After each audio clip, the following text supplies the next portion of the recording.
शिंदेंच्या शिवसेनेचे नेते रामदास कदम यांनी महायुतीच्याच काही नेत्यांना घरचा आहेर दिला। मोहम्मद पैगंबर यांच्याबद्दल रामगिरी महाराजांनी केलेलं वक्तव्य निषेधार्ह होतं असं रामदास कदम म्हणाले। हिंदूंच्या धर्मगुरूंनी मुस्लिम धर्मगुरूंवरती बोलू नये असंही रामदास कदम म्हणाले। भाजपच्या नितेश राणेंनी रामगिरी महाराजांच्या वक्तव्याचं समर्थन करत त्यांना पाठिंबा दिलेला होता। खुद्द मुख्यमंत्री एकनाथ शिंदेंनीही रामगिरी महाराजांची भेट घेतली होती। मधल्या काळामध्ये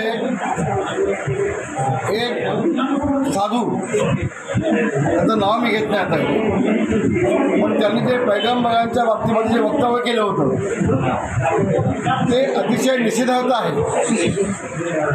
अतिशय निषेधार्थ आहे वक्तव्य ते। कुणालाही कुणाच्या धर्माभोवती बोलण्याचा अधिकार नाही, कोणी कुणाच्या धर्मामध्ये हस्तक्षेप करू शकत नाही।